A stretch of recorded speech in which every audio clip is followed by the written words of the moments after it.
নবীজির পবিত্র চরণে বেহাত দুরূদে পাকের হাদিয়া প্রেরণ করছি।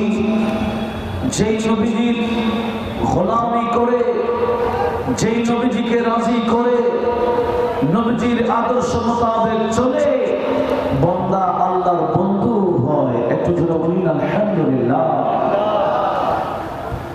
অত্র দরবারের যিনি মূল আমিরুল আউলিয়া হযরতে আমিরুস সামান আল-বাস ভান্ডারী কিবলায়ে আলমের চরণে আমরা বেহাত সালাম পেশ করছি। একটু বলি আলহামদুলিল্লাহ। বিশেষ করে আজকে যার ওরসে পাকে আমরা আসছি, আমিরুল আউলিয়া সদর নামাজের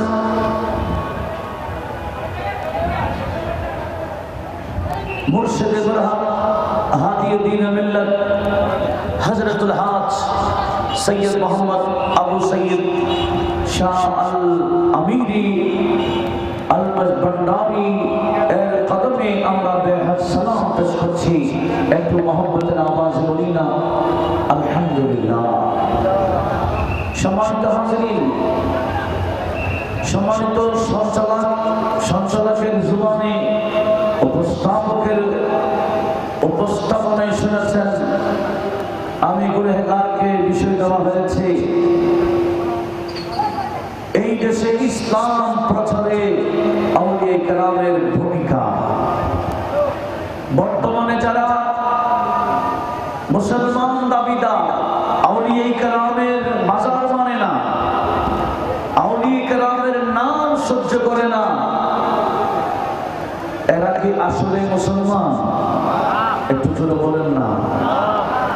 মুসলমান হলে যাদের মাধ্যমে আমরা ইসলাম পেয়েছি ওনাদের প্রতি কৃতজ্ঞতা প্রকাশ করতে হবে। কথা বলুন ঠিক কিনা? এই দেশে যদিও সাহাবায়ে কেরাম আসছিলেন, এটা তথ্য পাওয়া যাচ্ছে সাহাবারা চীনের মধ্যেও গিয়েছিলেন। চীনের মধ্যে সাহাবের মাজারও আছে। এনারা যাওয়ার সময় চট্টগ্রাম উঠেছিলেন। তবে ওনাদের আমলে সে ব্যাপকভাবে ইসলাম এদেশে প্রচারিত হয়নি।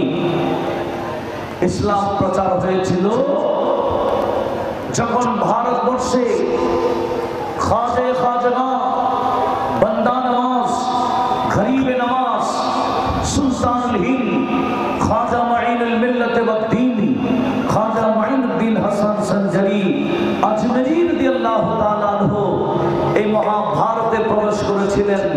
এত ব্যাপকভাবে ইসলাম উনি প্রচারিত করেছিলেন, প্রসারিত করেছিলেন। এখনো পর্যন্ত ইসলাম যে ব্যাপকভাবে ছড়িয়ে আছে এটা খাজে খাজগানের বড় অবদান। কথা বলুন ঠিক কিনা? আজকে যারা খাজে খাজগানকে মানে না এরা বড় বেওফা মুসলমান, অকৃতজ্ঞ মুসলমান। কথা বলি ঠিক কিনা? মুসলমান হলে আউলিয়া কেরামের প্রতি শ্রদ্ধা নিবেদন করতে হবে। ওলিউল্লাহ ছাড়া কোন মুসলমান দাবি করলে বাপ ছাড়া যেভাবে সন্তান দাবি করা, যেরকম বাপ ছাড়া সন্তান হলে এটা কি বৈধ না অবৈধ? একটু জোরে বলি না। নির্দিষ্ট বাপ ছাড়া যদি সন্তান হয় এটা অবৈধ সন্তান। আর যাদের মাধ্যমে আমরা ইসলাম পেয়েছি ওনাদেরকে না মেনে মুসলমান দাবি করা মানে এরা অবৈধ মুসলমান। এটা একেবারে সৎ কথা। আসুন তাহলে আমি কোরআনের পাক থেকে আমি আমার বিষয়টাকে স্পষ্ট করতে চাই। আমি অনুবাদ করব আর আপনারা বুঝে ফেলবেন বিষয়টা কি। আমি সূরাত মুরসালাত থেকে আপনাদেরকে শোনাবো ইনশাআল্লাহ। আল্লাহ শুনে আমাদের ঈমানকে মজবুত করার তৌফিক দান করুক। একটু মহব্বতের আওয়াজে বলুন না আমিন। আমরা যারা ওলিউল্লাহর পক্ষে আমাদের প্রত্যেকটা কাজের পিছনে কোরআন এবং সুন্নাহর মজবুত দলিল রয়েছে। কথা বলুন ঠিক কিনা? দলিল তো আমাদের হাতে, দলিল আমাদের হাতে। সেজন্য অবৈধ মুসলমানরা বৈধ মুসলমানের সাথে মোনাজারা করতে রাজি হয় না, এটা বাস্তব কথা। আসুন, আমি আপনাদেরকে যে সূরার কথা বলেছি এটা হচ্ছে 29 পারার লাস্ট সূরা, 29 পারার লাস্ট সূরা। আমপাড়ার প্রথমে, আমপাড়ার আগেরটা, আমপাড়া শুরু হওয়ার আগের সূরা। এই সূরার নাম সূরাতুল আল-মুরসালাত। আমি সেখান থেকে অনুবাদ করছি, একটু লক্ষ্য করুন। আউযু বিল্লাহি মিনাশ শাইতানির রাজীম। বিসমিল্লাহির রহমানির রহিম। ওয়াল মুরসালাতি উরফা ফাল আসিফাতি আসফা ওয়ান নাশিরাতি নশরা ফাল ফারিকাতি ফারকা ফাল মুলকিয়াতি যিকরা উযরান আও নুযরা ইন্নামা তুআদুনা লাওয়াকি। একটু জোরে বলুন না সুবহানাল্লাহ। একটা কথা বলার জন্য আমার আল্লাহ 5টা শপথ করেছেন। কয়টা কথা বলার জন্য? এক গভীরভাবে খেয়াল করবেন। আমরা তো কোনো ওয়াজ মনে করি চিল্লানোর নাম, চিল্লানোর নাম ওয়াজ নাকি? হ্যাঁ, ওয়াজের ময়দানকে আমরা বরবাদ করে ফেলেছি। ওয়াজে এসে আমরা নাটক করি, ওয়াজে এসে আমরা লাফালাফি করি, কোরআন সুন্নাহ সুন্দর আলোচনা আমরা করিও না, শুনিও না, গুরুত্ব দিই না। আজকের মাহফিল আশা করি ব্যতিক্রম। আমরা কোরআন সুন্নাহ শুনবো, কোরআন সুন্নাহকে গুরুত্ব দেব। কথা বলো ঠিক না? আল্লাহ সবাইকে কবুল করুন। আসুন দেখেন, এখানে কোরআন সুন্নাহর গুরুত্ব আছে বিদায় বুখারী শরীফের কি হয়েছে একটু বলেন না? খতমে বুখারী এটা মামুলি বিষয় না, এটা বুখারী পড়া যাত্রার কাজ না। আল্লাহ সবাইকে বুঝার তৌফিক দান করুন। আসুন, আমার আল্লাহ বললেন ইন্নামা তুআদুনা লাওয়াকি।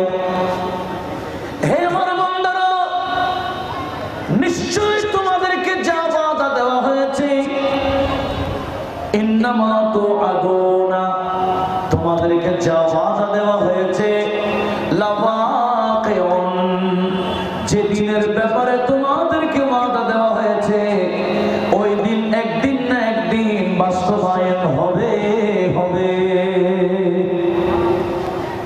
যে দিনের ওয়াদা আমাদেরকে দেওয়া হয়েছে ওই দিন একদিন না একদিন বাস্তবায়ন হবেই হবে। এই কথা কার? আমি আপনাদের থেকে জানতে চাই, আপনাদের আওয়াজেই বোঝা যাবে ওয়াজ কতটুকু গুরুত্ব দিচ্ছে। রাজি আছেন আপনারা? যেই দিনের ওয়াদা দেওয়া হয়েছে, যেদিন অবশ্যই বাস্তবায়ন হবেই, আমি আপনাদের জবান থেকে শুনতে চাই, বড় আওয়াজে শুনতে চাই, সেই দিনের নাম কি? বলেন বলেন। যে দিনের ওয়াদা দেওয়া হয়েছে ওই দিন অবশ্যই একদিন ঘটবে ঘটবে, সেদিনের নাম কি? আর একটু জোরে বলি। কিয়ামত বলতে কি ভয় লাগে? আসলে ভয়ের বিষয়, কিন্তু যে কাজে আমরা আসছি এটা যদি মন দিয়ে প্রাণ দিয়ে কাজে যদি এসে থাকি, এটা কিয়ামতের বাঁচার বড় মাধ্যম হবে। কথা বলুন ঠিক কিনা? এই বিশ্বাস আমাদের আছে কিনা? আছে। তাহলে ইন্নামা তুআদুনা লাওয়াকি, আমার আল্লাহ যেই কথাটা বলেছেন, যেই দিনের ওয়াদা তোমাদেরকে দেওয়া হয়েছিল সেই দিন একদিন না একদিন বাস্তবায়ন হবেই হবে। আবার বলি, সেই দিনের নাম কি? আর একটু জোরে বলি। কিয়ামত কি সবার জন্য কিয়ামত? না না, কিছু বান্দার জন্য কিয়ামতও নিয়ামত। কথা বলুন ঠিক না? কিছু বান্দার জন্য কিয়ামত কি নিয়ামত।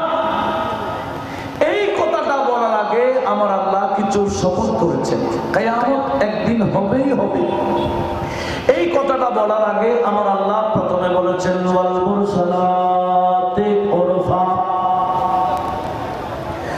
আমি আল্লাহ শপথ করছি আমার ওই বান্দাদের, মনোযোগ কামনা করছি, আমি আল্লাহ ওই বান্দাদের শপথ করছি যাদেরকে এক জায়গা থেকে অন্য জায়গায় প্রেরণ করা হয়, যাদেরকে পাঠানো হয় কিভাবে, উরফা, দলে দলে। জোরে বলুন ওয়াল মুরসালাতি উরফা অর্থ কি? শপথ ওই বান্দাদের যাদেরকে প্রেরণ করা হয় দলে দলে। আপনারা অনুবাদ শুনবেন আর আমার বিষয়টা একটু লক্ষ্য করবেন, ঠিক আছে তো? একটু খেয়াল করবেন।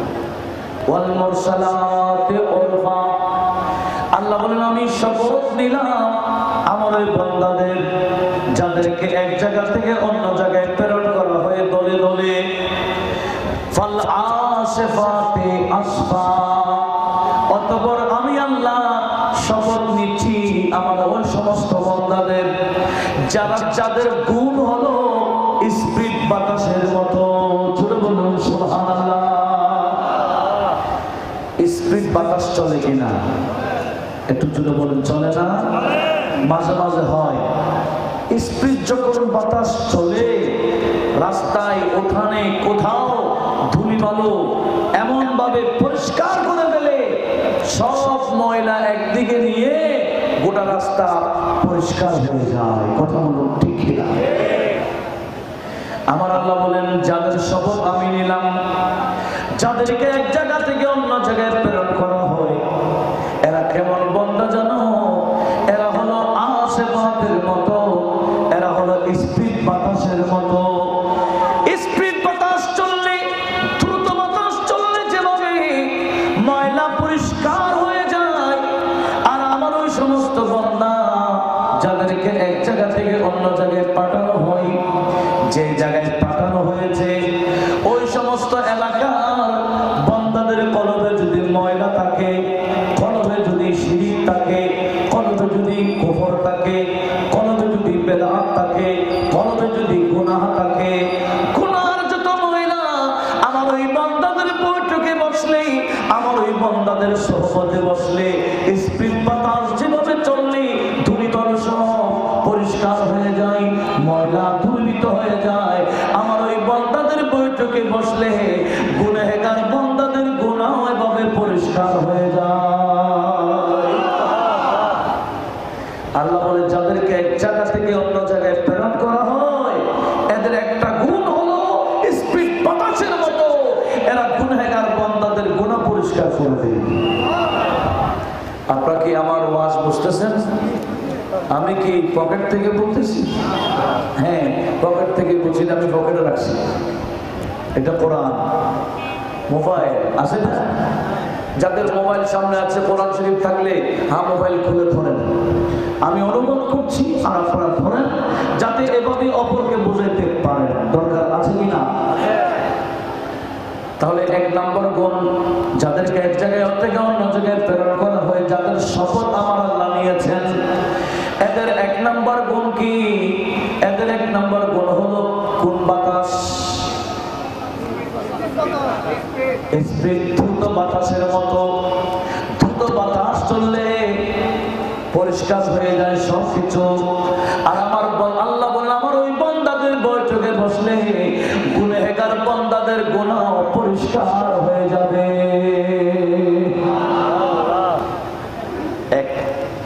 এরপর আমার আল্লাহ বলেন আমার ওই বান্দাদের আরেকটা গুণ কি জানো? ওয়ান্নাশিরাতি নাশরা, আমার ওই বান্দারা হলো প্রচারক। কি আল্লাহ বলে যাদেরকে এক জায়গা থেকে অন্য জায়গায় পাঠানো হয়, যাদের বই থেকে বসলে গুনাহ মাফ হয়, এরা কারা? এরা প্রচারক। এটা প্রচারক মানে আমি একটা কিছু এরকম, আমি একটা কিছু এরকম প্রচারক না। এরা নিজের প্রচার করে না, ওই বান্দারা আল্লাহ এবং রাসূল দ্বীন ইসলামের প্রচারক। একটু জোরে বলুন তো যাদের শপথ আমার আল্লাহ এভাবে বলতেছেন, এরা কারা এটা আর স্পষ্ট বলার কি দরকার আছে? আমরা তো বুঝে ফেলতেছি আল্লাহ কি বলতেছেন। কথা বলতে ঠিক কিনা? ওলিউল্লাহরা ইসলামের কি, একটু জোরে বলুন না, ইসলামের প্রচারক। নাসেরাত মানে প্রচারক। আল্লাহ বলেন যারা ইসলাম প্রচার করেন ওই নাসেরাত, আমি আল্লাহ নাসেরাত বান্দাদের শপথ নিয়ে বলতেছি, ইসলাম প্রচার করেছেন ওই বান্দারা যাদেরকে এক জায়গা থেকে অন্য জায়গায় পৌঁছানো হয়েছে। ওলিউল্লাহরা এক জায়গা থেকে অন্য জায়গায় পৌঁছে, এক জায়গা থেকে অন্য জায়গায় আসে। তাহলে বোঝা গেল বাংলাদেশে ওলিউল্লাহরা যারা যারা আসছেন একজনও আসেন নাই, ইনাদেরকে পাঠানো হয়েছে। ঠিক কিনা? আশা এক জিনিস, আপনি একটু আমাকে সহযোগিতা করেন। আশা এক জিনিস, পাঠানো আরেক জিনিস। আশার নাম মুরসালাত নয়, পাঠানোর নাম মুরসালাত। যাদেরকে প্রেরণ করা হয় এদেরকে মুরসালাত বলা হয়। সেজন্য রাসূলকেও রাসূল বলা হয়। কেন? রাসূল মানে যাকে প্রেরণ করা হয়, রাসূল মানে মুরসাল। আল্লাহ হলেন মুরসিল, রাসূল হলেন মুরসাল। কারণ আল্লাহ হলেন পাঠানে ওয়ালা, আর নবীজি বলেন যাকে পাঠানো হলো। একটু জোরে বলুন না সুবহানাল্লাহ। তাহলে ওলিউল্লাহরা এই দেশে এসেছেন না পাঠাইছেন? তো যাদেরকে পাঠাইছেন ওনাদের নাম মুরসালাত। ওই মুরসালাতের শপথ নিলেন আমার আল্লাহ, এই সূরার নামও রাখলেন মুরসালাত। সুবহানাল্লাহ। একটু মহব্বতের আওয়াজে বলুন আল্লাহু আকবার। আজকে কোরআন না বোঝার কারণে বলি শানে বিয়াদবি। কথা বলুন ঠিক কিনা? এরা কোন মুসলমান? ভুলে গেছে বাবা, একটু জোরে বলেন না, কোন মুসলমান? অবৈধ মুসলমান। কথা বলুন ঠিক কিনা? অবৈধ মুসলমানকে কোরআনের ভাষায় বলা হয় মুনাফিক। কথা বলুন, অবৈধ মুসলমানকে কোরআনের ভাষায় কি বলে? মুনাফিক। আল্লাহ পাক সুবহানাহু ওয়া তাআলা এই অবৈধ মুসলমান, এই মুনাফিক মুসলমান থেকে আমাদের ঈমান আকীদাকে হেফাজত করুক। একটু মহব্বতের আওয়াজে বলুন না আমিন। এরপরে আমার আল্লাহ কি বললেন? তাহলে বোঝা গেল আল্লাহর ওলিরা নিজেদের প্রচারক না, ওলিউল্লাহরা হলো কার প্রচারক? আল্লাহ এবং রাসূলের প্রচারক, ইসলামের প্রচারক, কোরআনের প্রচারক, ধর্মের প্রচারক। ইনাদেরকে প্রেরণ করা হয়, পাঠানো হয় ধর্ম প্রচার করার জন্য। বাস্তব যারা বলি ইনাদেরকে চেনা বড় মুশকিল। বলেছি নাকি? আল্লাহ চেনা যত সহজ না, আল্লাহ আল্লাহ চেনা যে কঠিন, এর চেয়ে বড় কঠিন হলো আল্লাহর এই বন্ধুদেরকে চেনা। কারণ এরা তো আমাদের ভিতরে বসে থাকে কিন্তু আল্লাহর বন্ধু। এরা তো আমাদের মতো চলে কিন্তু আল্লাহর বন্ধু। এরা তো আমাদের মতো দেখতে কিন্তু পাওয়ার আল্লাহ, আল্লাহর স্পেশাল পাওয়ারেই তারা চলে। কথা বলো ঠিক কিনা? এদেশে যারা ওলিউল্লাহ এরা ইসলাম প্রচার করেছিলেন কিভাবে? মানুষের হক খাইয়া, টাকা দাও, সুদবিহীন ১৭ কোটি টাকা নিছে। ১৭,০০০ কোটি নাকি কথা বড় এহসান করছে না? নাম দিয়েছেন এহসান গুরু। বিরাট এহসান করছে, খাইয়া মানুষদেরকে গরিব বানাই দিল। এটার নাম এহসান না? আরে ভাই ঠোকাবাজেরা বাস্তব এহসান করেছেন।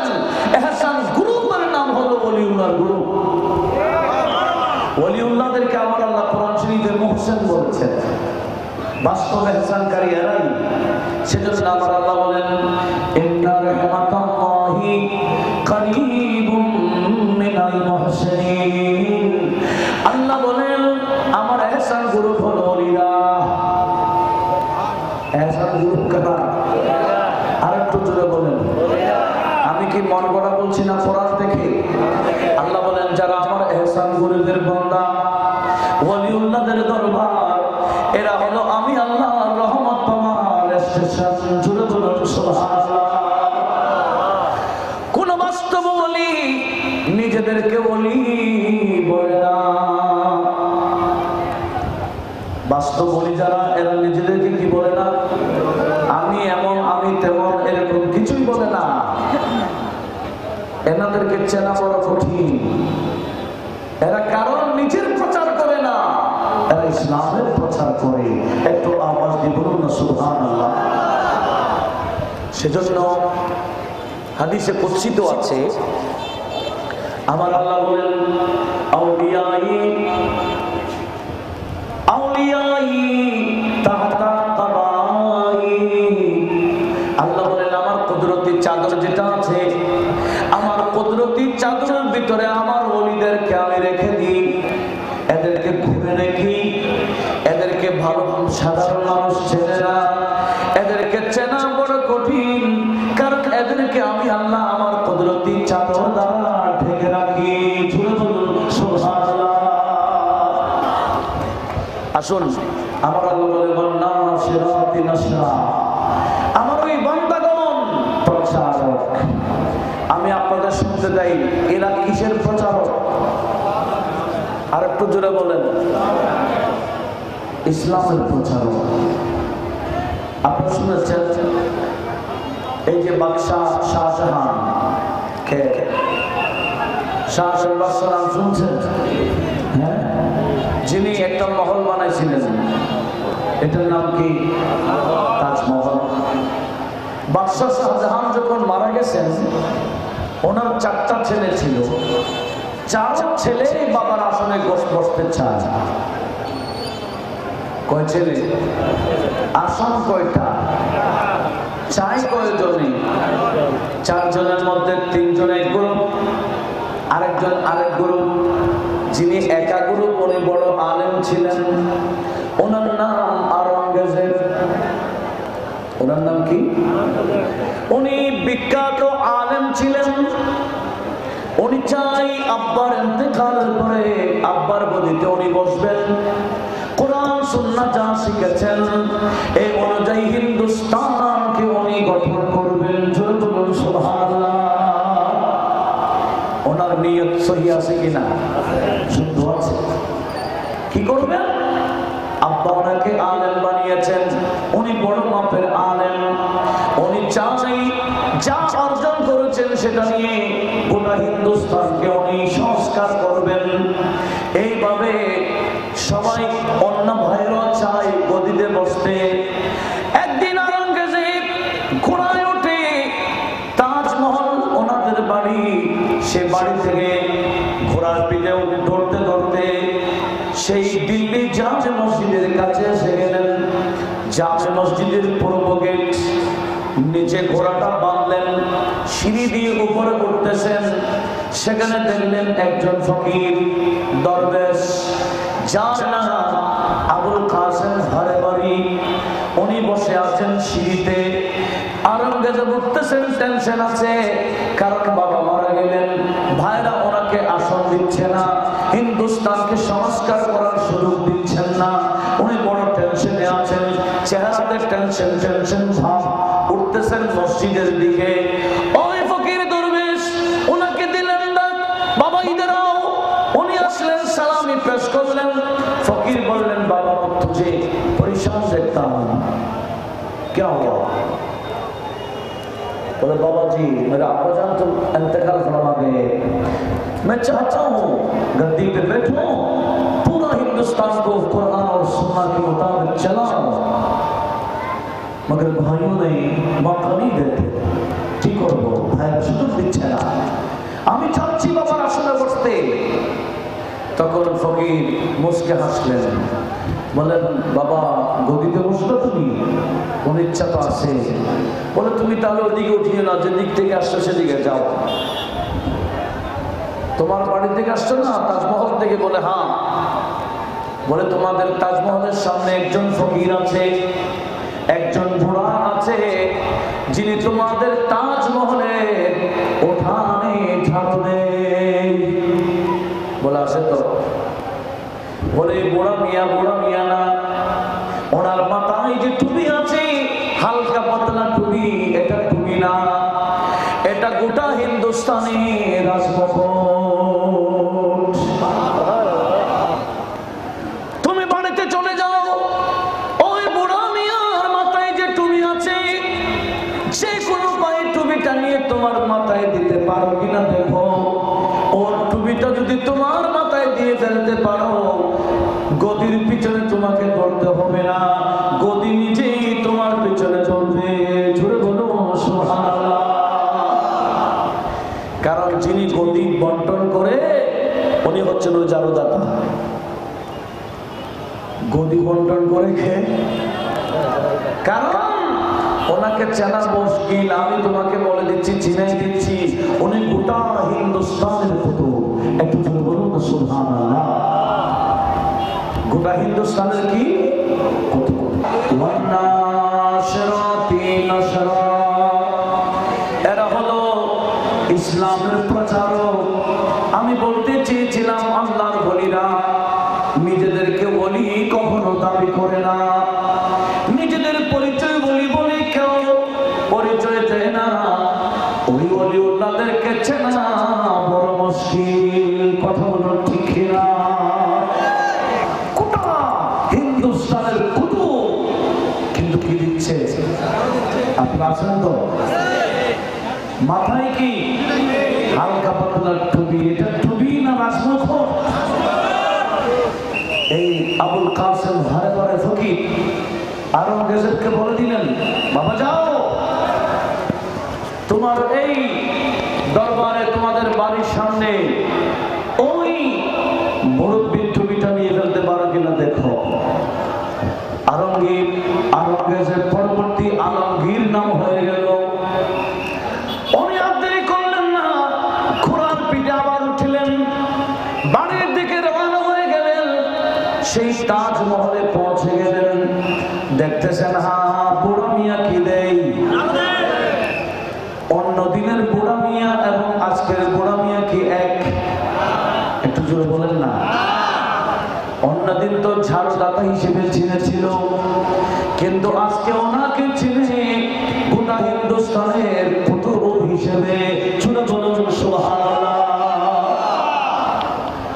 এসে সালামি পেশ করলেন, সালামি দিয়ে কথা শুরু করলেন, কিভাবে টুপিটা নেওয়া যায়। বুড়াও ডাল দেয়, আওরঙ্গজেবের সাথে কথা বলে, একবার সামনে থেকে কথা বলে, আবার পিছনে যায়, আবার সামনে যায়, বুড়া মিয়া যাতে ঠেল না পাই। উনি এভাবে কথা বলতে বলতে পিছনে গিয়ে হুট করে বুড়া মিয়ার টুপিটা নিয়ে নিজের মাথায় দিয়ে দিলেন দৌড়।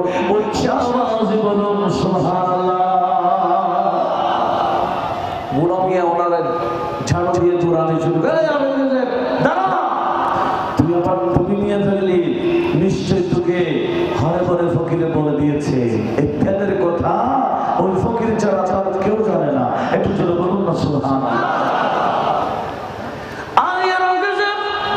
তোর মাথায় যখন আমার টুপি উঠে গেল, এটা টুপি না, এটা হিন্দুস্তানের রাজমুকুট। আমি জারুদাতা তোকে হিন্দুস্তানের বাদশা বানাই দিলাম। কে বাদশা বানাইল? কে? আর এক কর্মচারী যিনি হাকিমের বাতাস করতেন। আমাদের দেশে রাজনৈতিক যারা করেন, ভোটার ভোট আসার আগে ওনার মাজার জিয়ারত করে সেই আসনটা ওনার থেকে নিতে চায়। কথা বলুন ঠিক কিনা? ওনার নাম কি? একটু জোরে বলেন না। ওনাকে চেনা কি সহজ? চিন্ত না, কারণ উনি তো ওই হাকিমের কি করতেন? পাখা করতেন। চেনার কোনো, উনি যে গোটা চট্টগ্রামের কুতুব, কাউকে বলে নাই, কেউ চিনে নাই। পরিশেষে ওনার কাজের বলে স্পষ্ট হয়ে গেল উনি সাধারণ না। একটু আওয়াজ দিয়ে বলুন না সুবহানাল্লাহ। উনি হচ্ছেন কুতুব। ওনাদের হাতেই বান্দাদের রাজত্ব থাকে। বর্তমানে অনেক যারা রাজনীতি করেন, আবার অন্য কিছু বলিয়েন না, বাস্তব কথা বলতেছি। যদি গদি চান ওলিউল্লাহর দরবার থেকে নিতে হবে। গদি নিয়ে যদি ওলিউল্লাহর মাজারে বোম মারেন ওই গদি কি আর পাবেন? একটু জোরে বলেন না। গদি পাওয়ার পরে যার মাধ্যমে ইসলাম প্রচার হয়েছে বাংলাদেশে, হযরত শাহজালাল ওনার মাজারে বোম মারে, ওনার উরুসে বোম্বিং করে, ওনার পুকুরের মধ্যে বিভিন্ন বিষ ফেলে মাছ মারে, এই অনুষ্ঠানে বেয়াদবি করে আবার রাজত্ব। ইনারা গদি সহজে দিবে না, কথা বলুন ঠিক কিনা? গদি কাদেরকে দেবে? যারা ওনাদেরকে রাজি রাখতে পারেন, কথা বলুন ঠিক কিনা? কারণ হুকুমত একটা বাহ্যিক আর একটা হুকুমত চলে কি বাতিলি হুকুমত। বাতিলি হুকুমত হলো কার হাতে? আমার আল্লাহ বলেন ওয়ালাকাদ কাতাবনা ফিজ যাবুরি মিন বাদি যিকর। আল্লাহ বলেন এই শুধু কোরআন না, কোরআনের আগে কিতাব ছিল যাবুর। ওই যাবুরও আমি আল্লাহ লিখে দিয়েছি। কি লিখে দিয়েছি? আন্নাল আরদা ইয়ারিসুহা ইবাদিয়াস সালিহুন। আল্লাহ বলেন জমিনের মালিক আমি, জমিন বানাইলাম আমি, জমিনের স্রষ্টা আমি আল্লাহ। তবে মনে রাখবা এই জমিনের মালিক হলো আমার ওলিরা। চলে বলো জমিনের মালিক ওলিরা। ওলিউল্লাহদেরকে যারা রাজি করতে পারে হুকুমত তাদের হাতে থাকবে, কথা বলো ঠিক কিনা? ওলির সামনে বেয়াদবি করে কেউ গদি পাবে? এটা অন্য, এটাকে বোঝার জন্য আমাদেরকে বেশি বুঝতে হয় না। আমরা তো দেখতেছি প্র্যাকটিক্যাল বিষয়, কথা বলুন ঠিক কিনা? কারণ আমরা তো প্র্যাকটিক্যাল দেখতেছি। ওলিউল্লাহদেরকে যারা অসম্মানী করে, আমি একটি কোরআনের পাকের আয়াত দিচ্ছি, ওই আয়াতে আমি আসবো আবার যদি সময় পাই। আর আমার বিষয়ের উপর যে আয়াতটা আমি নিয়েছিলাম ওই আয়াতে আবার আসবো। এই আয়াতের আগে আরেকটা আয়াত আপনাদেরকে আমি কোট দিচ্ছি যেটা অতীব প্রয়োজন, যেটা সূরা মায়েদা 33 নম্বর আয়াত। আমরা যারা আজকে ওরসে পাকে আসি কিছু শোনার এবং অপরকে শোনাবার দরকার আছে কিনা বলেন? এবার বললাম সূরায়ে, একটু বলেন বলেন, সূরায়ে মায়েদা কত নম্বর আয়াত? এই ওয়াজ আপনাদের ভালো লাগে না মনে হয়? হ্যাঁ, চিল্লালে ভালো লাগে, থালাইলে লাফাইলে এগুলাই ভালো না। এগুলো মাইল থেকে ফেলে দেন, নাটকগিরি ফেলে দেন, ওয়াজের ময়দানকে, সুন্নিয়তের ময়দানকে বরবাদ করে দিয়েছে। আল্লাহ পাক সুবহানাহু ওয়া তাআলা এই ধরনের ভণ্ডামি থেকেও আমাদেরকে হেফাজত করুন। একটু জোরে বলুন না আমিন। লক্ষ্য করুন কোন সূরা বললাম? সূরা মায়েদা আয়াত নাম্বার আবার বলি 33, যেখানে আমার আল্লাহ বলেন ইন্নামা জাযাউল লাযীনা ইউহারিবুনাল্লাহা ওয়া রাসূলাহু ওয়া ইয়াসআউনা ফিল আরদি ফাসাদা আন ইউকাত্তালু আও ইউসাল্লাবু আও তুকাত্তা আইদিহিম ওয়া আরজুলুহুম মিন খিলাফ। রব্বুল আলামিন বলেন নিশ্চয় যারা আমি এবং আমার বন্ধু রাসূলের সাথে বিয়াদবি করে, আমি এবং আমার রাসূলের বিরুদ্ধে যুদ্ধ ঘোষণা করে, যারা আল্লাহ এবং রাসূলের বিরুদ্ধে যুদ্ধ করে, এটা কোরআন, একটু খেয়াল করি। ইন্নামা জাযাউল লাযীনা ইউহারিবুনাল্লাহা ওয়া রাসূলাহু, যারা আল্লাহ এবং রাসূলের বিরুদ্ধে যুদ্ধ করে তাদের জাযা, তাদের শাস্তি। যুদ্ধ কারা করে? আল্লাহর বিরুদ্ধে যুদ্ধ কারা বলে? আল্লাহ বলেন মান আদালি ওয়ালিয়ান ফাকাদ আযানতুহু বিল হারবে। আমার বন্ধু যারা আমার ওলির বিরুদ্ধে যারা বলে ওলির মাজার লাথি মারে ভেঙে দেবে বলেছিল, তার 500 কবরে ঢুকতে হয়েছে, কথা বলুন ঠিক কিনা? বলেছিল মাজার সব লাথি মারে ভেঙে দেওয়া দরকার। আমার আল্লাহ পা ফুসাই দিল। এই পচা পানি কোথায় গেছে? আর কবর খনন করছে এক জায়গায়, ঢুকেছে আরেক জায়গায়। কবর খনন করছে এক জায়গায়, ঢুকাই তো হয়েছে। এটা নাম লাঞ্ছনা, এটার নাম বেজ্জতি। কথা বলুন ঠিক না? একটু লক্ষ্য করুন, আল্লাহ বলেন আমার ওলির বিরুদ্ধে করা মানে, আমার ওলির বিরুদ্ধে আচরণ করা মানে আমার সাথে যুদ্ধ করা। আর কোরআন বলে যারা আল্লাহর সাথে যুদ্ধ করে, ওয়ায়াসআউনা ফিল আরদি ফাসাদা, যারা জমিনের মধ্যে ফাসাদ সৃষ্টি করে, এদের এক নম্বর শাস্তি কি? আইয়ুকাত্তালু, এদেরকে হত্যা করে দিতে হবে। আল্লাহ এবং রাসূলের বিরুদ্ধে যুদ্ধ করলে তাদের এক নম্বর শাস্তি কি? একটু জোরে বলেন না। এদেরকে ফাঁসি দিতে হবে। কিছু বান্দা ফাঁসি হয়েছে আমরা দেখছি। কথা বলুন ঠিক কিনা? এমনি যদিও বা অন্য ইস্যু, কিন্তু ওরা যে নবীর সামনে বেয়াদবি করা, এরা ধরা গেছে কি নিয়ে? এদেরকে অ্যারেস্ট করা হয়েছে নবীর সামনে বেয়াদবি করার এই বিচারে, কিন্তু পরবর্তী আরো বিচারের হয়ে ফাঁসি হয়ে গেছে।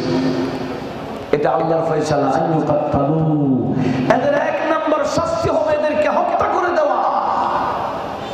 দ্বিতীয় নম্বর অথবা আইয়ুসাল্লাবু, অথবা ফাঁসি দেওয়া। আও তুকাত্তা আইদিহিম ওয়া আরজুলুহুম মিন খিলাফ, এদের হাত পা বিপরীত মুখে হাত পা কেটে দিতে হবে। আও ইউনফাউ মিনাল আরদি, অথবা যে জমিনে বেয়াদবি করে ওই জমিনে থাকতে পারবে না, এদেরকে ওই জমিন থেকে বহিষ্কার করে দিতে হবে। চলে বলুন নাউজুবিল্লাহ। আল্লাহ এবং রাসূলের বিরুদ্ধে যারা যুদ্ধ করে, জমিনে ফাসাদ করে, এদেরকে এদের শাস্তি কোরআন অনুযায়ী হচ্ছে। যদি আমরা দেখতেছি রাষ্ট্রীয়ভাবে হচ্ছে, কিন্তু মিলাতে গেলে দেখলে কোরআনের সাথে মিলে যাচ্ছে। কথা বলুন ঠিক কিনা? কারো ফাঁসি হয়, কাউকে বন্দি করা হয়, কাউকে আবার দেশ থেকে আউট করা হয়। হয়েছে না? দেশ থেকে কি হয়ে গেছে? আউট হয়ে গেছে। আল্লাহ বলেন আও ইউনফাউ মিনাল আরদি, এদেরকে দেশ থেকে আউট করে দিতে হবে। যালিকা লাহুম খিজিয়ুন ফিদ দুনিয়া, এগুলা হলো তাদের দুনিয়ার লাঞ্ছনা। কিন্তু ওয়াফিল আখিরাতি আযাবুন আযীম, কিন্তু আখিরাতের মধ্যে তো বড় আযাব নির্ধারিত আছেই। একটু আওয়াজ দিয়ে বলুন না নাউজুবিল্লাহ। আসলে আমি কি বলতে চেয়েছিলাম, মাশাআল্লাহ আমাদের আজকের অন্যতম আলোচক হযরত মাওলানা সৈয়দ আহমদুল হক আল ভান্ডারী, উনি এসেছেন। একটু জোরে বলি মারহাবা। হ্যাঁ, উনি জিয়ারত করে আসবেন। একটু লক্ষ্য করুন আমি কি বলতে চেয়েছিলাম। আসুন আমি কি বলতে চেয়েছিলাম মনোযোগ কামনা করছি। তাহলে বর্তমানে আমরা যা যা দেখতেছি, এগুলো মূলত জমিনে ফাসাদ করার কারণে, ওলিউল্লাহর সামনে বেয়াদবি করার কারণে এদের এই লাঞ্ছনা। কথা বলুন ঠিক কিনা? ওলিউল্লাহদের পক্ষে যারা, ওলিউল্লাহদের শান যারা গায়, এদের সম্মান দুনিয়াতেও আছে, এদের সম্মান কবরেও আছে, এদের সম্মান কিয়ামতের ময়দানেও দেখা যাবে। জোরে বলুন ওলিউল্লাহর পক্ষে যারা আছে, এরা সম্মান দুনিয়াতেও আছে, কবরেও থাকবে, কিয়ামতেও দেখা যাবে। ওলিউল্লাহর বিপক্ষে যারা, এদের শাস্তি লাঞ্ছনা আমরা দুনিয়াতেও দেখতেছি। কবরের অবস্থা কি বোঝাই জানে? কাটাতারিতে ওনাদের দাফন হয়েছে। যারা দেখেছে ওনারা বলেছিলেন বর্তমান ওনাদেরকে যেখানে দাফন করা হয়েছে, বহু আগে ওখানে নাকি টয়লেট ছিল। কেন? আল্লাহর ফয়সালা। দেখেন ওই বান্দারা বলেছে, আল্লাহর ওলিদের ওরসের তাবারুকে গু বলেছে। আল্লাহ বলে যা কিয়ামত পর্যন্ত গু খা। ঠিক কি না? কি খা? গু খা। আমরা তো গু খাইয়া মানা দিচ্ছি, বহু মানুষ আছে এগুলা। যালিকা, আল্লাহ বলে যালিকা খিজিয়ুন, যালিকা লাহুম খিজিয়ুন ফিদ দুনিয়া, এটা হলো তাদের দুনিয়ার লাঞ্ছনা। কিন্তু আখিরাতে আযাব তো আছেই আছে। একটু আওয়াজ দিয়ে বলুন না নাউজুবিল্লাহ। আল্লাহ ওই সমস্ত গুস্তাখ ওলি, গুস্তাখ নবী, এদের থেকে আমাদের ঈমান আকীদাকে হেফাজত করুক। একটু মহব্বতের আওয়াজে বলুন না আমিন। আল্লাহুম্মা সাল্লি আলা সাইয়্যিদিনা মুহাম্মাদিন নবিয়িনা জুরে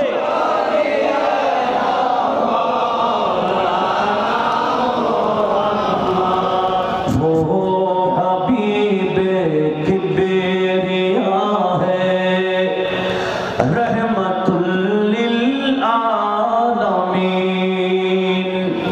लुत्फ फरमाते सभी पर ये पहचाने रसूल अल्लाहुम्मा सल्ले आला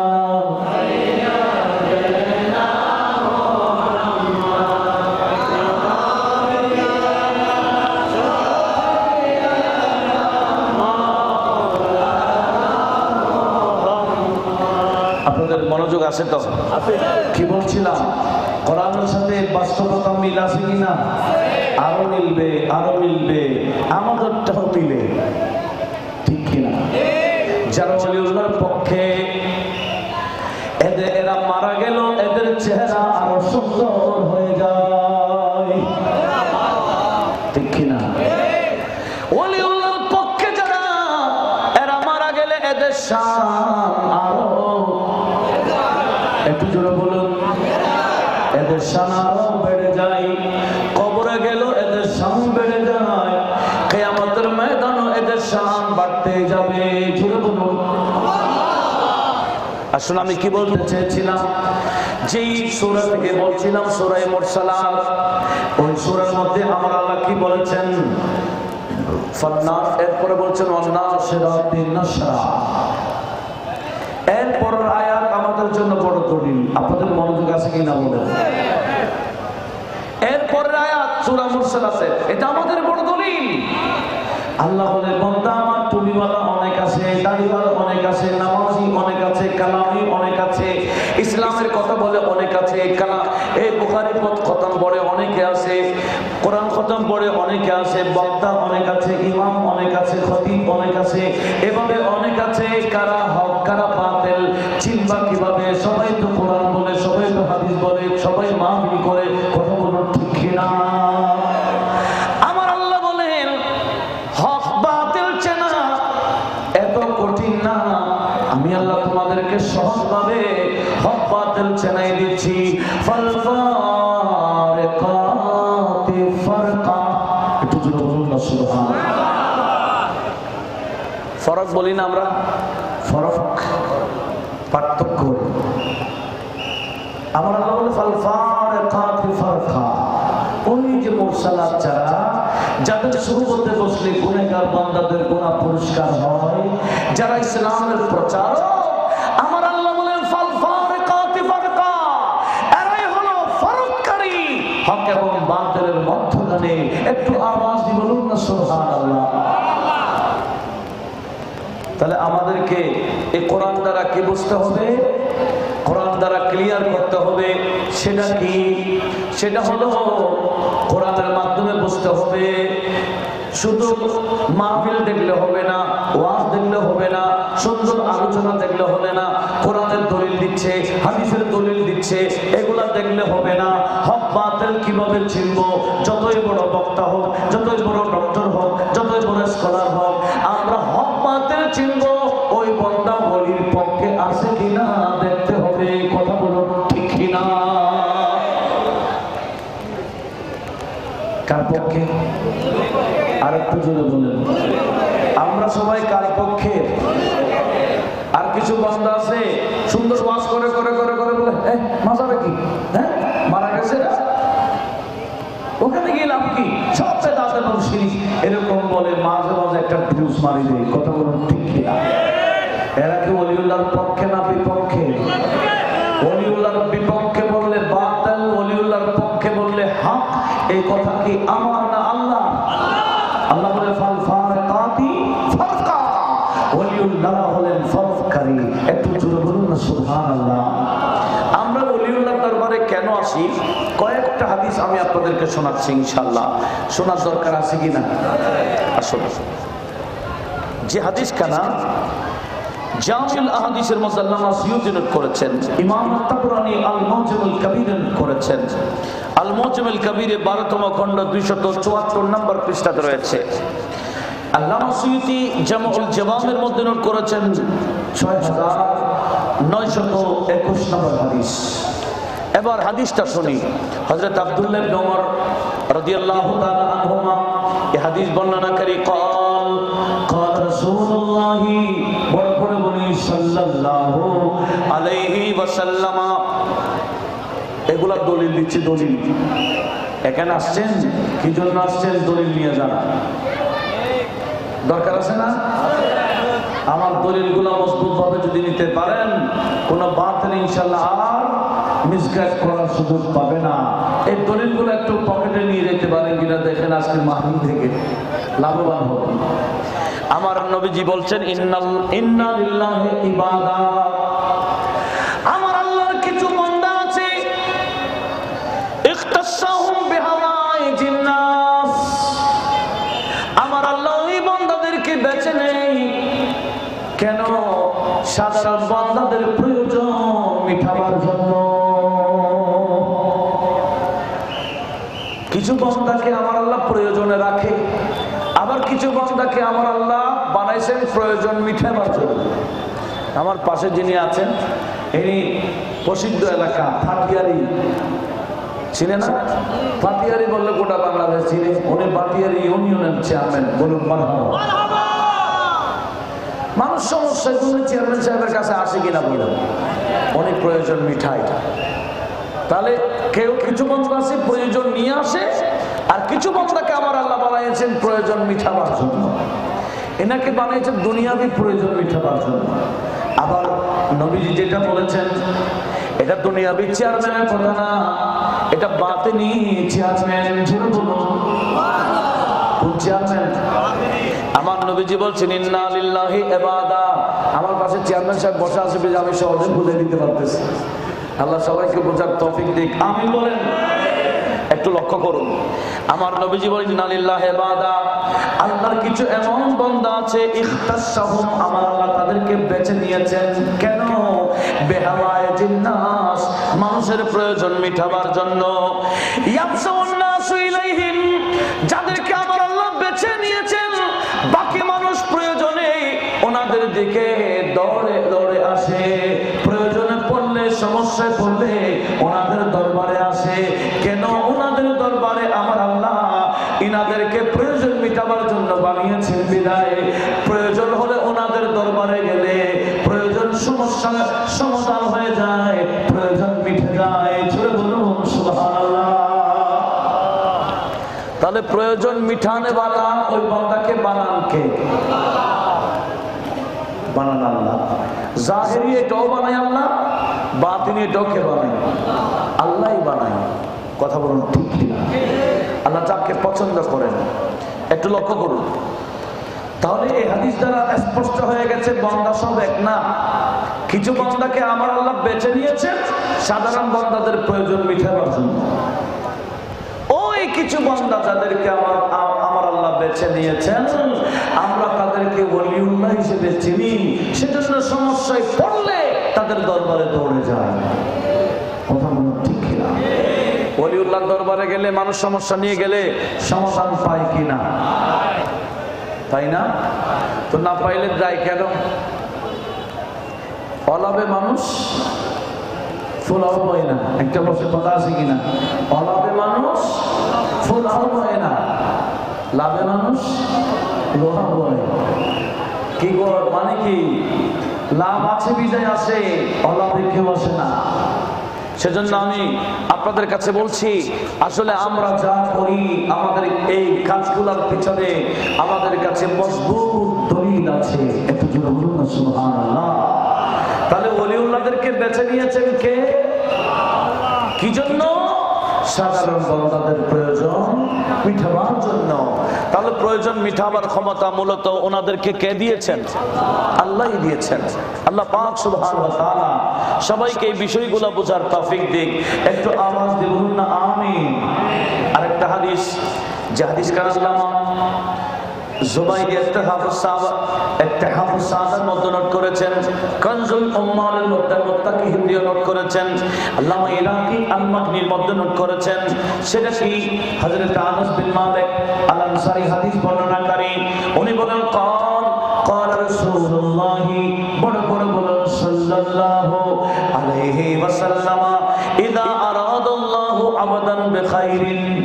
খুব ভালো করে খেয়াল করুন, নবীজি বলেন কোন বান্দার ব্যাপারে আমার আল্লাহ যখন কল্যাণ কামনা করে, কোন বান্দার ব্যাপারে যখন কল্যাণ কামনা করেন, সাইয়ারা হাওয়ায়াজান নাস ইলাইহি, তো বান্দার প্রয়োজন মিটাবার জন্য বান্দার দরবারকে বানাই দেয়। ছুড়ে বলুন সুবহানাল্লাহ। যেই বান্দাকে আমার আল্লাহ পছন্দ করে, যেই বান্দার ব্যাপারে কল্যাণ কামনা করে, আমার আল্লাহ তার দরবারকে মানুষের প্রয়োজন মিটাবার স্থান বানাই দেয়। সাইয়ারাল্লাহ হাওয়ায়াজান নাস ইলাইহি, মানুষের প্রয়োজন মিটাবার স্থান ওই বান্দার দিকেই করে দেয়। একটু জোরে বলুন না সুবহানাল্লাহ।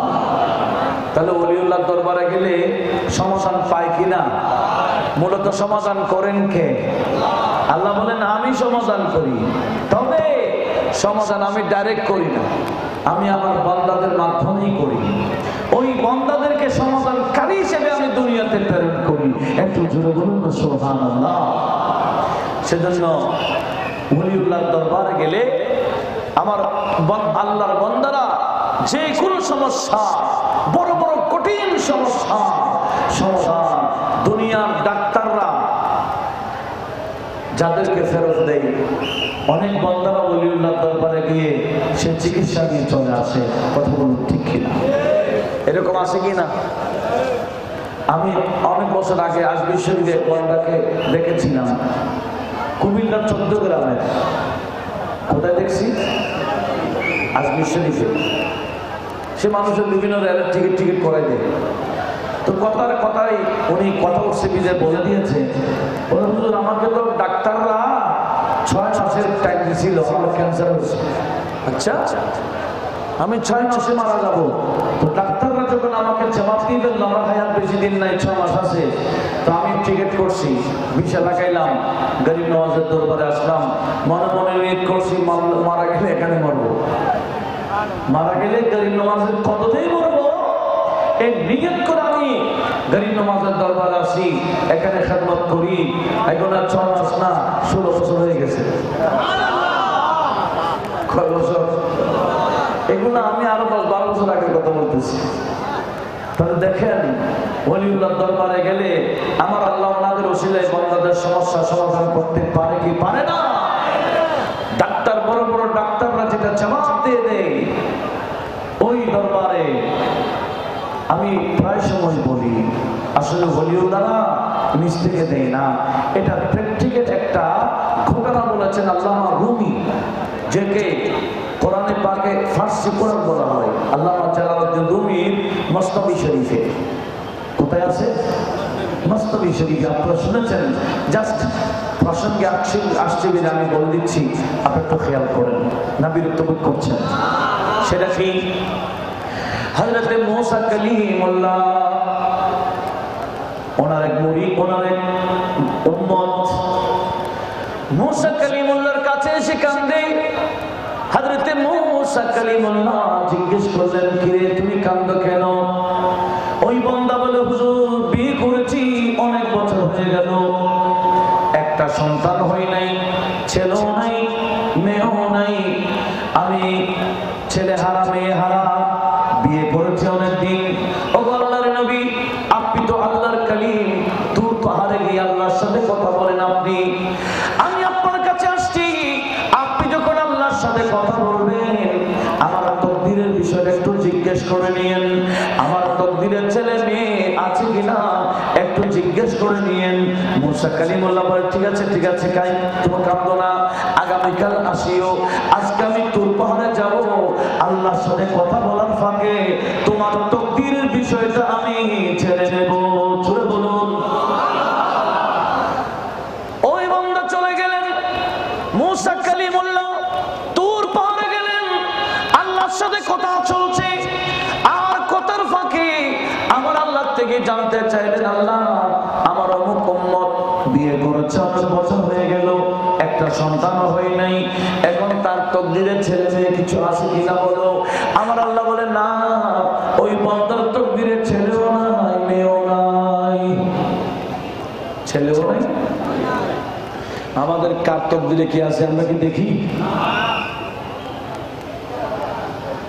মুসা কালিমুল্লাহ আসছেন, পরের দিন ওই বন্দা আসছে, তখন মুসা কালিমুল্লাহ তাকে ধৈর্যের তালিম দিচ্ছেন।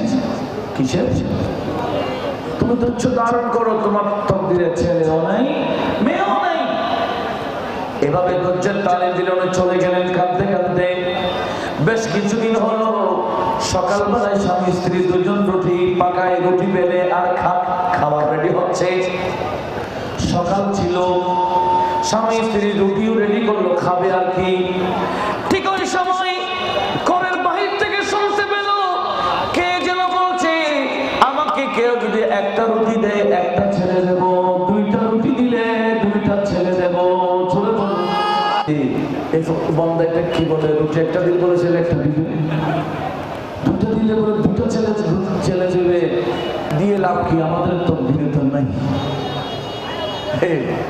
আমাদের তকদিরে ছেলে মেয়ে নাই। মুসা কালিমুল্লাহ বলেছেন, স্ত্রী বললেন, আরে না হলে না হোক, 2টা না দিলেও চলেন না, একটা হলো দিয়ে আসি। জোরে বলুন। মোহাম্মতে স্বামী স্ত্রী দুজন বের হলেন, ঘর থেকে বের হলেন, দেখলেন ফকির যে মুখ দিয়ে কথা বলেন, ওনার দুনিয়াবি হালত ঠিক নাই, উনি দুনিয়াতে অবস্থা ঠিক না, ওনার চলন ধরন অন্য টাইপের, ফকির দরবেশ মানুষ। উনি বলতেছেন, একটা রুটি দিলে একটা ছেড়ে দেব, 2টা রুটি দিলে 2টা ছেড়ে দেব। এভাবে বলতেছেন, স্বামী স্ত্রী দুজন গিয়ে মোহাম্মতে রুটি একটা ওনার হাতে উঠাই দিলেন। ওই ফকির রুটি খাইয়া আল্লাহর দরবারে হাত উঠাই দিয়েছে, আল্লাহ রুটিটা একটা দিয়েছে আমি খাইলাম, তুমি একটা ছেলে দিয়ে দাও।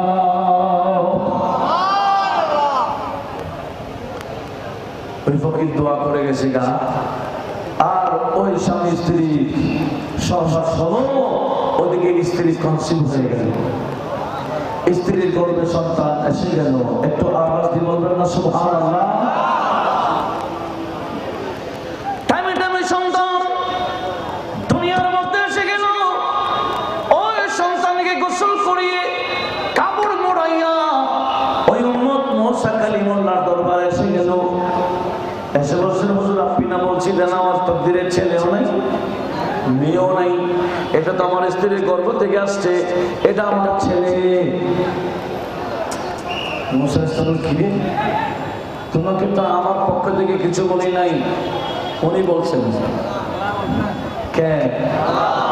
তোমার তকদিরে ছেলে মেয়ে নাই বলেছেন আল্লাহ, তুমি এটা পাইছো কই? আচ্ছা ঠিক আছে, তুমি কালকে আসি, আমি বলবো। আজকে আবার যাচ্ছি তোর পাহাড়ে, ছেলে তোমাকে ঘুম থেকে দিচ্ছে, আমি দেখি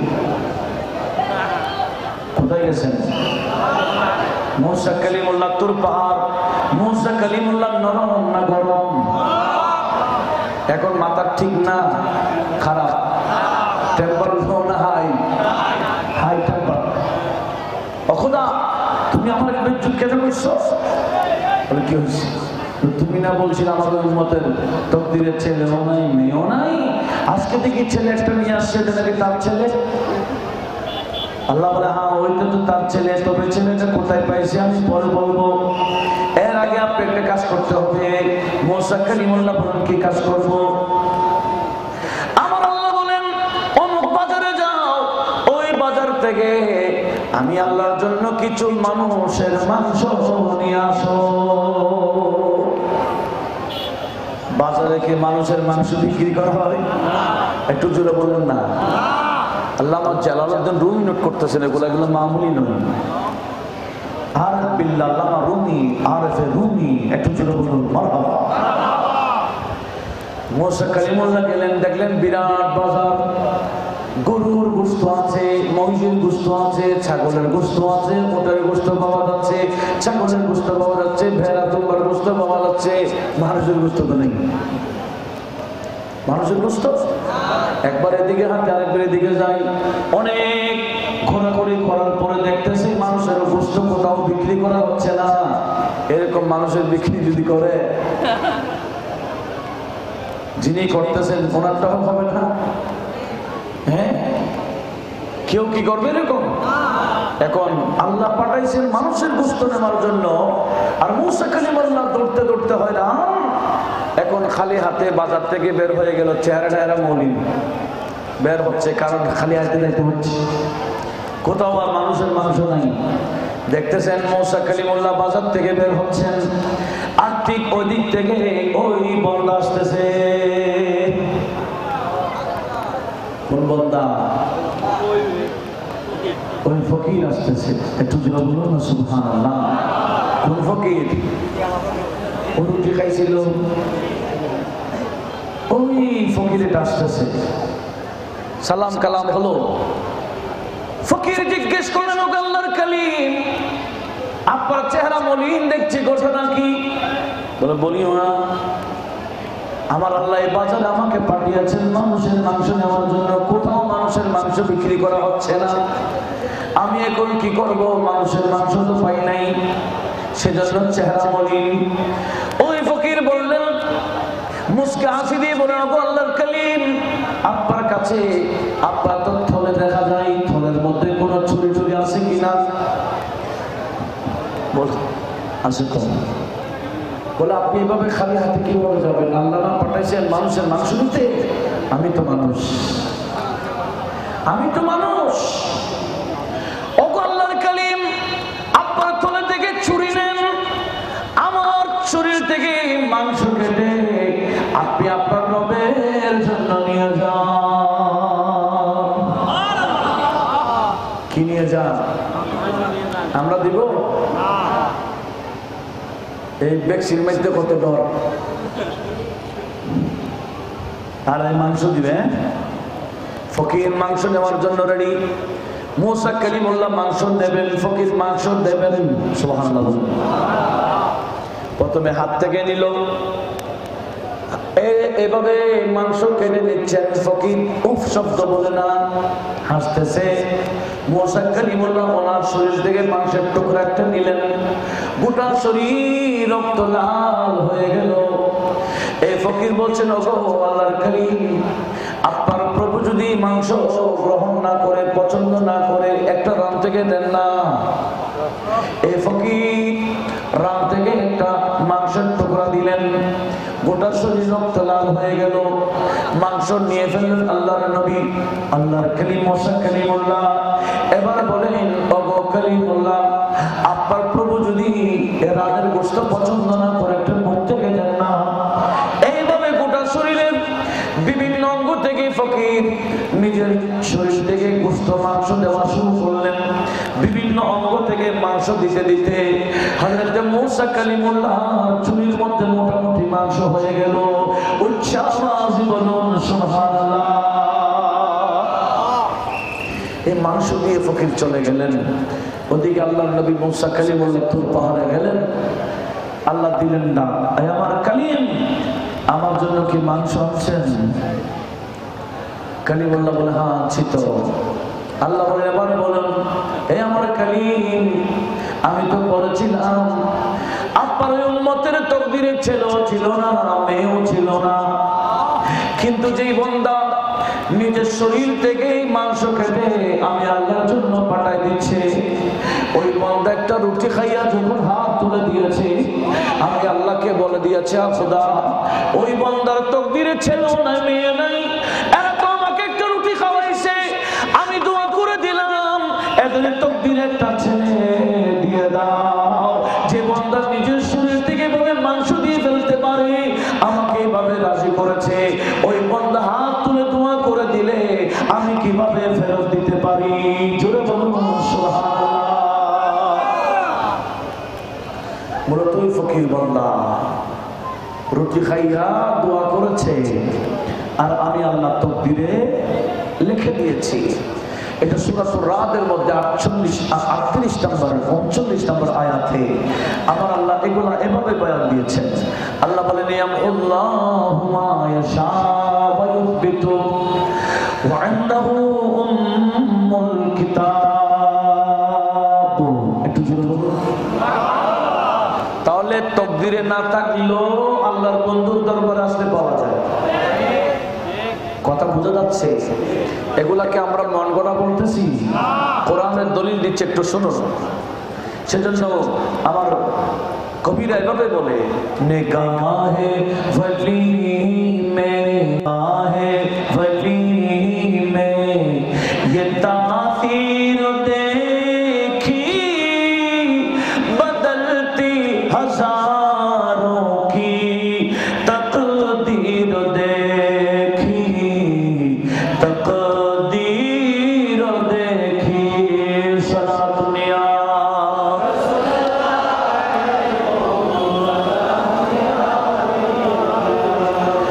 निगाहे वली में ये तासीर देखी बदलती हजारों को तकदीर देखी तकदीर देखी सला दुनिया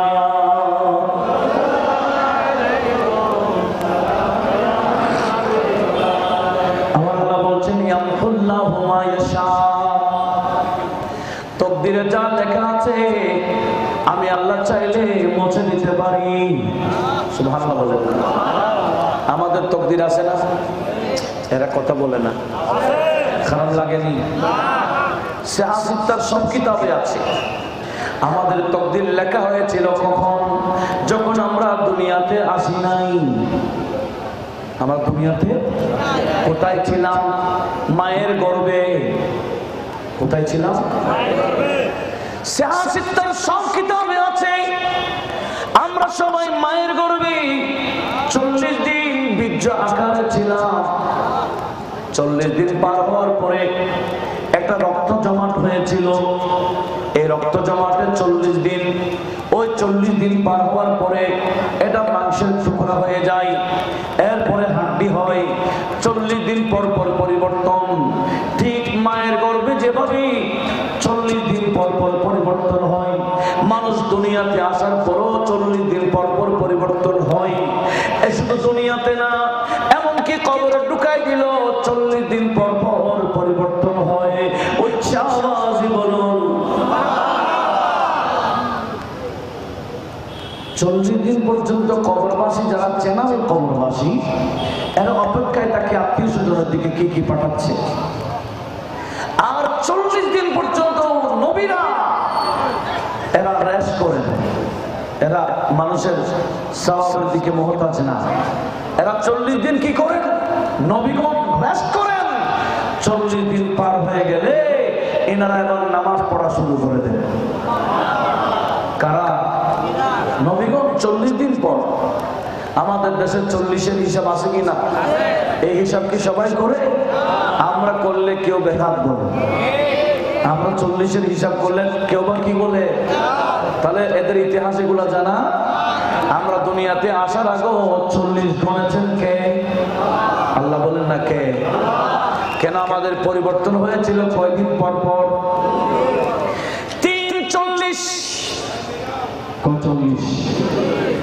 340 হওয়ার পরে আমার আল্লাহ আমাদের মায়ের গর্ভে একজন ফেরেশতা পাঠাই দিয়েছিলেন।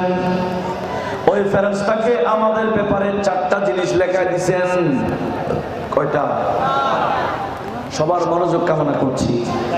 আমাদের মায়ের গর্ভে যখন আমাদের বয়স 340 বা 4 মাস, 340 বা 4 মাস, তখন ফেরেশতা পাঠাই দিয়েছে। কয়টা বিষয় লিখেছে? 4টা। 1 নম্বর কি? ওই বান্দা দুনিয়াতে কতদিন থাকবে লিখে দাও। ওই বান্দা দুনিয়াতে কি খাবে লিখে দাও। রিজিক লিখে দাও। 3 নম্বর, ওই বান্দা দুনিয়াতে কি আমল করবে লিখে দাও। কয়টা হয়েছে? একটু বলেন না কয়টা? এগুলো জানার দরকার আছে কিনা? এক নম্বর কি, কতদিন থাকবো, কি কি খাবো, কি কি আমল করবো, তিনটা লিখে দেই। চতুর্থ নম্বর লেখে এই বান্দা জান্নাতি না জাহান্নামী, এই বান্দা জান্নাতি না জাহান্নামী, এটাও লিখে দেয়। 40 দিন, ওই 43-এর পর যখন আমরা মায়ের গর্ভে ছিলাম, এটার নাম তাকদীর। ওয়াল কদরে খায়রিহি ওয়া শাররিহি মিনাল্লাহি তাআলা।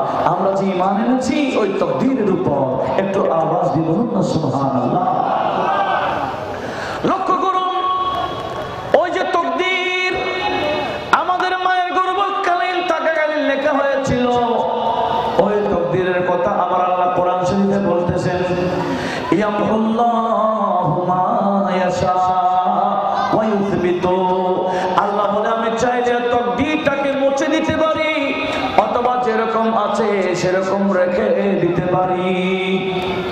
তাকদীর মুছে দেওয়ার ক্ষমতা, বহাল রেখে দেওয়ার ক্ষমতা কার হাতে? তবে একটা বিষয় মনে রাখবেন, কোন নবী, কোন রাসূল, কোন ওলি, কোন গাউস তাকদীর পাল্টাই না। কথাটা বুঝা যায়? কোন নবী, ওলি, গাউস তাকদীর কি করে না? তাকদীর পাল্টায় কে? ওয়া ইনদাহু উম্মুল কিতাব। সে উম্মুল কিতাব, এটা আল্লাহর হাতে। যে কিতাব দ্বারা তাকদীর লিখে, তাকদীর পাল্টা, এটা কার হাতে? তো ওলিউল্লাহরা কি করে? ওই যে বললাম, ওখোদা একটা দিয়ে দাও, ওখোদা একটা, ওই দোয়া করছে না, এই দোয়া বান্দারা করবে, ওলিরা করবে। এই দোয়ার মাধ্যমে তাকদীর পাল্টা দেখে। সেজন্য হাদিসে পাকে আছে, দোয়া ইয়ারুদ্দুল কাদা। এই দোয়া বান্দার তাকদীর পাল্টিয়ে দেয়। একটু আওয়াজ দিয়ে বলুন না সুবহানাল্লাহ। তো ওলিউল্লাহর দরবারে আসলে লাভ না ক্ষতি? তাকদীরে খারাপই। আমরা কি আমাদের তাকদীরে খারাপ লেখা আছে না ভালো লেখা আছে আমরা কি দেখতেছি? কিন্তু ওলিউল্লাহর দরবারে গেলে লাভ এটা, ওলিউল্লাহরা আমাদের তাকদীর দেখে, দেখে কিনা? এরকম অনেক বান্দারা তাকদীর পাল্টিয়েছেন ওলির দরবারে গিয়ে। এই মাসে যার ওয়াফাত, এই মাসে যার ইমাম রব্বানী কাইয়ুম জামানী হযরত মুজাদ্দিদ আল ফিসানি শেখ আহমদ সরহিন্দি ফারুকি রাহমাতুল্লাহ আলাইহি, যাকে মুজাদ্দিদ আল ফিসানি বলা হয়, ইমাম রব্বানী হিসেবে যাকে চেনা হয়, উনিও তাকদীর দেখতেন। এই আয়াতের ব্যাখ্যাতে, যে আয়াত আমি তেলাওয়াত করেছি, এই আয়াতের ব্যাখ্যাতে তাফসীরে মাজহারি তো আছে। আল্লামা সানাউল্লাহ পানিপথী রাহমাতুল্লাহ আলাইহি এটা নোট করেছেন, যেটা আপনারা জানেন যে হযরত আল্লামা শেখ আহমদ সরহিন্দি মুজাদ্দিদ আল ফিসানির দুই ছেলে উস্তাদ ছিল মোল্লা তাহের পাঠানি। একদিন ওই উস্তাদ ইমাম রব্বানির কাছে আসছিলেন সাক্ষাতে। যখন ওই উস্তাদ চলে গেলেন, ইমাম রব্বানি দুই ছেলেকে বললেন, বাবারা কার কাছে পড়ো? তোমাদের উস্তাদ তো সখী। সখী মানে জাহান্নামী। সখী মানে কি? জাহান্নামী। একটু জোরে বলবেন না নাউজুবিল্লাহ। ইমাম রব্বানি ওনার দুই ছেলেকে বলে দিলেন, আয় আমার ছেলেরা, তোমরা তার থেকে পড়ো, এই মোল্লা তাহের পাটনির তাকদীরে লেখা আছে উনি জাহান্নামে যাবে। এটা কোথায় লেখা আছে? তাকদীরে। এই কথা শোনার সাথে সাথে দুই ছেলে বাবার দুই কদম ধরে বসে গেছে। আব্বাজি, আমরা বিশ্বাস করি আপনি তাকদীর দেখেন, আমরা আরো বিশ্বাস করি আপনি দোয়া করে দিলে আমাদের উস্তাদের তাকদীর আল্লাহ পাল্টাই দেবেন। জোরে বলুন। আপনি তাকদীর দেখেন, আমাদের উস্তাদের তাকদীরে জাহান্নাম লেখা আছে, এটা আমরা মানি। তবে আপনি দোয়া করে দিলে আমার আল্লাহ জাহান্নাম ক্যান্সেল করে জান্নাতি লিখে দিতে পারেন। একটু জোরে বলুন। কারণ আল্লাহ নিজেই বলেন ইয়ামহুল্লাহু মা ইয়াশা ওয়া ইউসবিতু, আমার আল্লাহ চাইলে ওই তাকদীরকে মুছেও দিতে পারে, বহাল রেখে দিতে পারে। একটু আওয়াজ দিয়ে বলুন। দুই ছেলে যখন কাঁদে, ইমাম রাব্বানী আর দেরি করলেন না, হাত উঠাই দিলেন, বলছেন ও খোদা, যে বান্দা দোয়া করলে তুমি তাকদীর পাল্টাইতা, ওই বান্দার নাম গৌসুল আজম জিলানী। ওই বান্দার নাম কি? এটা ইমাম রাব্বানী বলতেছেন, ও খোদা, গৌসুল আজম জিলানী হাত তুলে দোয়া করলে তুমি তো বান্দার তাকদীর পাল্টাই দিতা। এখন আমি ইমাম রাব্বানী দোয়া করতেছি, ওই গৌসুল আজম মহিউদ্দিন আব্দুল কাদের জিলানীর ওসিলায় মোল্লা তাহের পাটিলের তাকদীর মুছে দাও, জাহান্নাম ক্যান্সেল করে জান্নাত দেখে দাও। ইমাম রাব্বানীও দোয়া করেছেন কার ওসিলায়? বদলো মেরে भी तकदीर गौसे आजम दस्तगीर, सुन लो ए पीरों के पीर गौसे आजम दस्तगीर, सुन लो ए पीरों के पीर गौसे आजम दस्तगीर, सुन लो बरन একটু मोहब्बत, सुन लो ए पीरों के पीर गौसे आजम दस्तगीर, या गौसे आजम अल मदद, या गौसे आजम अल मदद, पीराने पीर अल मदद, रोशन ज़मीर अल मदद, या दस्तगीर अल मदद, मैं हूँ तुम्हारी दर का भिखारी, ए शाहे बगदाद, ए शाहे बगदाद, वास्ता तुमको प्यार नबी का, सुन लो मेरी फरियाद, सुन लो मेरी फरियाद, तोड़ो गर्दिश की जाज़ी गौसे आज़म दस्तगीर, सुन लो ए पीरों के पीर गौसे आज़म दस्तगीर। अस्सलाम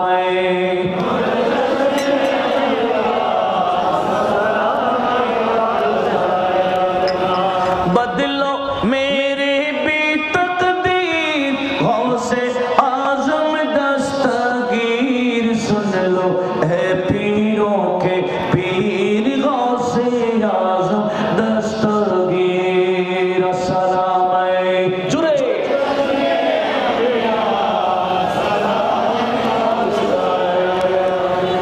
আপনাদের মনোযোগ আছে? ইমাম রাব্বানী দোয়া করেছেন কার কাছে? কিন্তু ওসিলা নিয়েছেন হুজুর বড় পীরের। এদিকে সাথে সাথে আমার আল্লাহ মোল্লা তাহের পাটনির তাকদীর পরিবর্তন করে, শাকাওয়াত পরিবর্তন করে সাআদত লিখে দিয়েছেন। একটু আওয়াজ দিয়ে বলুন না সুবহানাল্লাহ। কি বলছিলাম? তাহলে ওলিউল্লাহর দরবারে আসলে লাভ না ক্ষতি? কে লাভ? এমনকি তাকদীরে কোন খারাপ বিষয় থাকলে এটা ওলিউল্লাহদের ওসিলায় আমার আল্লাহ বান্দাদের তাকদীরে খারাপি পরিবর্তন করে ভালাই লিখে দেয়। একটু জোরে বলুন না সুবহানাল্লাহ। সেজন্য ওলিউল্লাহদের সোহবত, ওলিউল্লাহদের বৈঠক, ওলিউল্লাহদের আস্তানা, ওলিউল্লাহদের মাজারে পাক, ওলিউল্লাহদের বিভিন্ন অনুষ্ঠানাদি, এটা আমাদের জন্য অনেক বড় নিয়ামত, অনেক বড় কল্যাণময়। আজকে এগুলা না জানার কারণে বলে মাজারে গেলেই শিরিক, মাজারে গেলেই বেদাত। কথা বলুন ঠিক কিনা? এরা বদনসিব। কি নসিব?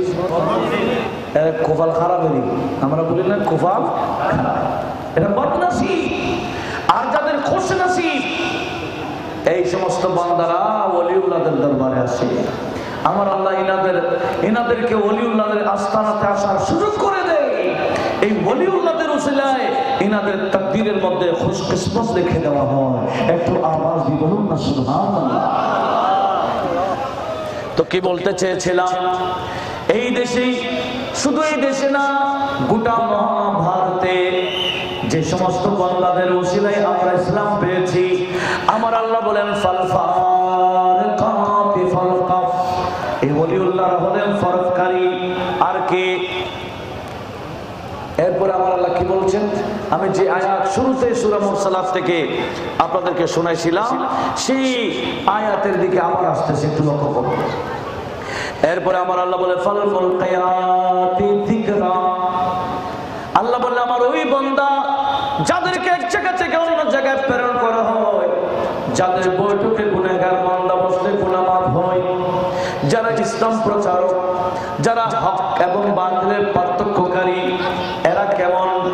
আমার আল্লাহ বলেন ফাল মুলকিয়াতি যিকরা।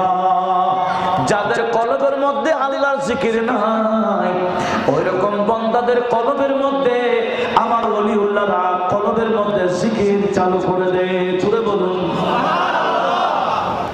মুলকিয়াত মানে ঢেলে দেয়, জিকির মানে আল্লাহর জিকির। কি ঢেলে দেয়?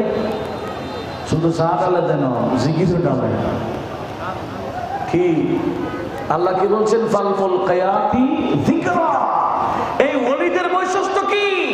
যাদের কলবে আমার আল্লাহর জিকির না, চর্চা না, আল্লাহর আলোচনা নাই, সবসময় রাম রাম করতো, শ্রী শ্রী করতো, ওই সমস্ত বান্দারা যখন গরিব নামাজের দরবারে আসছে, শুধু গরিব নামাজ তাদেরকে একটু দেখছেন, দেখার সাথে সাথে এদের মুখ দিয়ে আমার আল্লাহর নাম জিকির শুরু হয়ে গেছে। গরিব নামাজ বলতে হতো না এই কলমা পড়ো, এই কলমা পড়ো, এরকম বলতে হতো না। জাস্ট গরিব নামাজ ওই বান্দার চেহারার দিকে একটু দেখলে হতো, চেহারা দেখতো, কলবে বোম মারি দিত, আর মুখ দিয়ে কালমা জারি করে দিত। একটু আওয়াজ দিয়ে বলুন। এই কথাটাকে এক কবি এভাবে বলতেছেন, क्या तुमको बताओ कितने मकबूल नजर है ख्वाजा, क्या तुमको बताओ कितने मकबूल नजर है ख्वाजा, सच पहुंचो तो मेरा दिल में मेरी जान जिगर है ख्वाजा, मेरी जान जिगर है। একটু मोहब्बत बोलन ना, मेरी जान जिगर है, मेरी जान जिगर है ख्वाजा, मेरी जान जिगर में, मेरी निगाहों में, मेरी निगाहों में, मेरी निगाहों में ख्वाजा का जलवा, मेरी निगाहों में ख्वाजा का जलवा आज भी है और कल भी रहेगा। सला दुनिया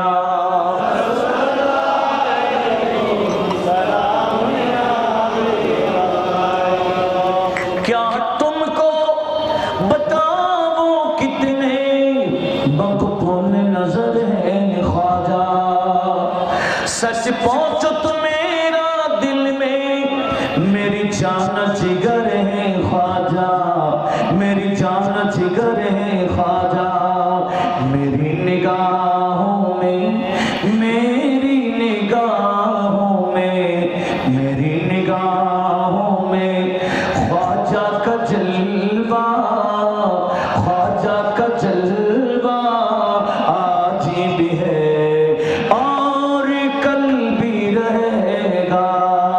सला दुनिया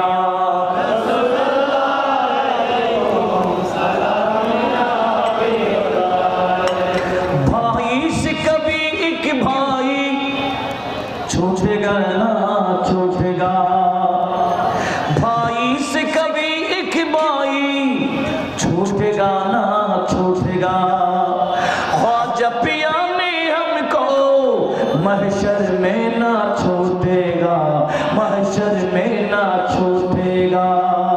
मुस्लिम से मुस्लिम कहे, मुस्लिम से मुस्लिम कहे, दीन का रिश्ता, दीन का रिश्ता आज भी है और कल भी रहेगा। सला दुनिया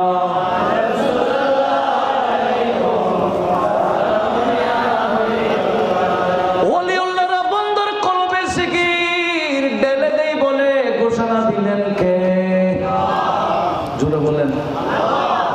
আলমুল কায়াতি যিকরা।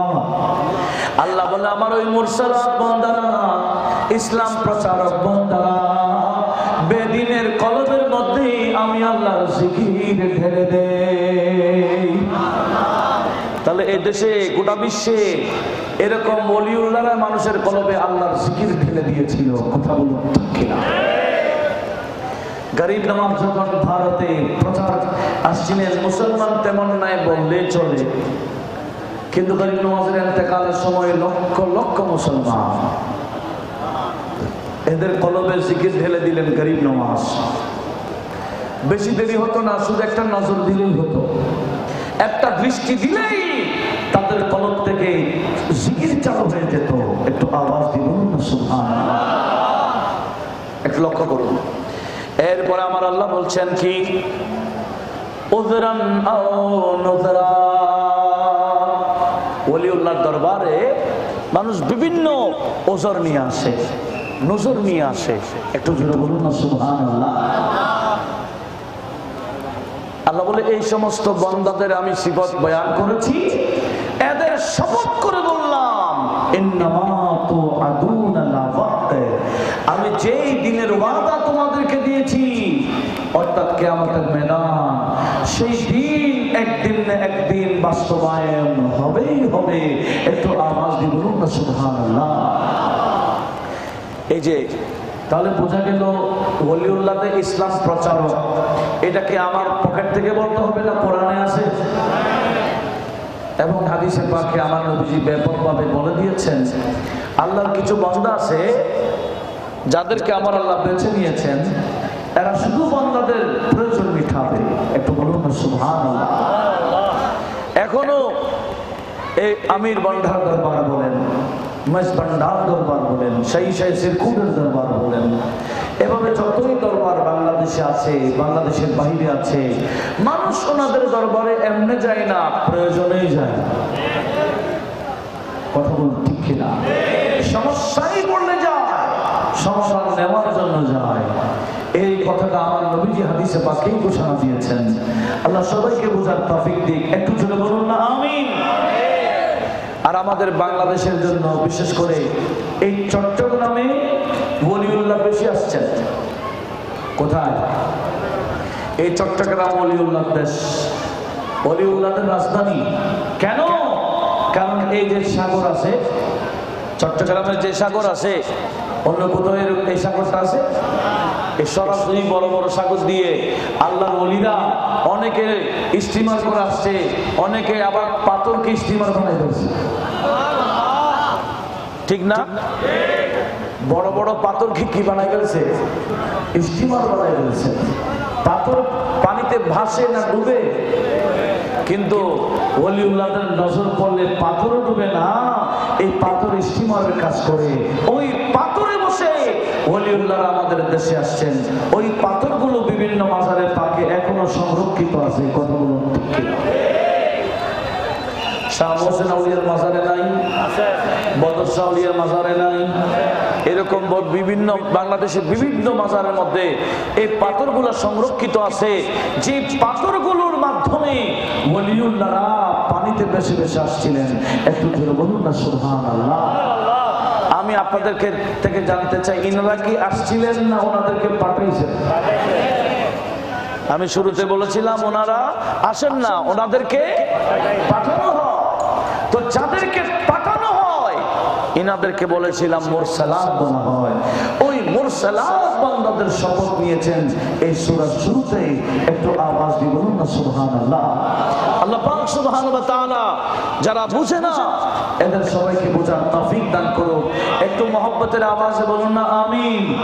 বড় আওয়াজে দরুদ শরীফ পড়ুন। আল্লাহুম্মা সাল্লি আলা